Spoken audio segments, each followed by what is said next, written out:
Hi everyone. Hey, Rajee Narinesingh here, transgender activist, author, spiritualist, actress, show host of two online shows, and reality TV personality from the reality show Botched on the E Network. So I'm coming to you from my very humble home here in South Florida, USA. You like my top? Very ethnic today. I've worn it before. I think some of you all probably have seen it, but I love it because it's like so festive and ethnically festive. So recently I got a call from a reporter at the Miami Herald. Someone had referred me to him.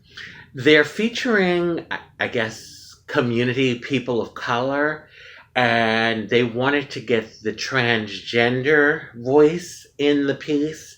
So, or in the, I guess, feature, because I think all through the month they've been doing it.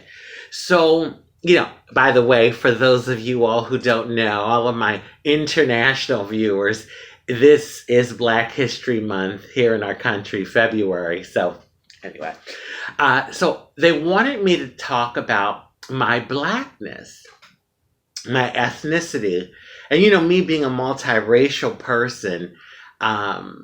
I connect, with the people of color category more because, I'm a mix of South Asian, Indian, Black, African, and European, and Polynesian. So I'm the United Nations, y'all. But I prayed because right off the top of my head, I didn't really know how to answer that. So I prayed on it, I meditated, and this is what I came up with. This is what came out of me. I'm going to read it to you. It's on my desktop screen. What my blackness and Indianness means to me is that I come from ancestors who, in the face of genocide, held on to their faith, kept their hope for a better tomorrow, and were even willing to give their lives for their dignity and the taste of freedom. And as a descendant of these divine souls, both slaves and indentured servants, I carry the legacy of their strength with me to give me the strength to live my life as a transgender, multiracial woman of color. And so that's what came out of me. And when I was really meditating, I just thought about the strength that people had to endure those horrific situations. I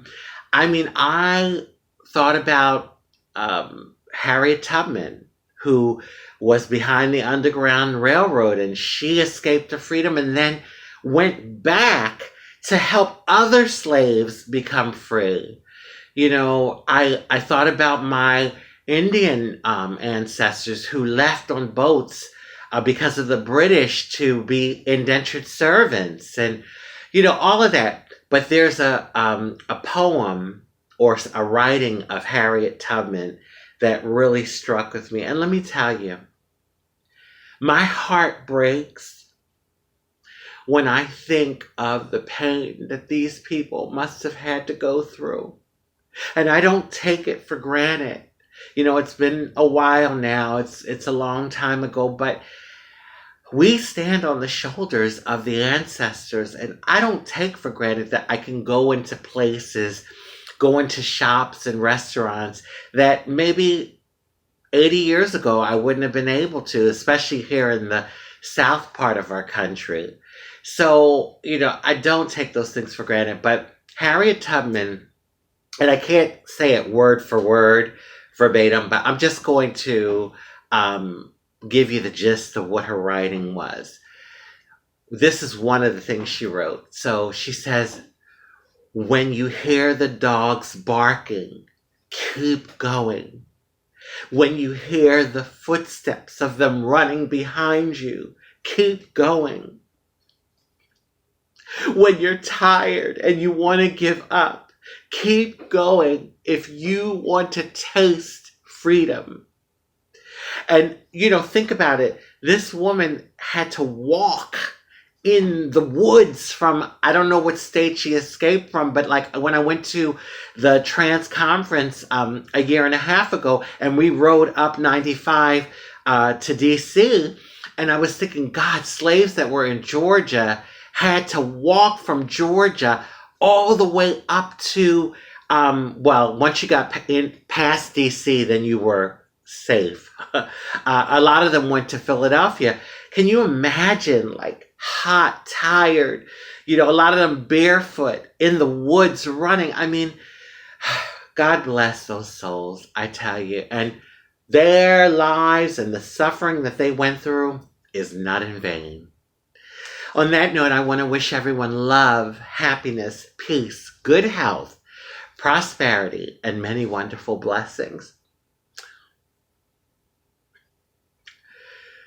I stand on the shoulders, and I don't forget it. Bye.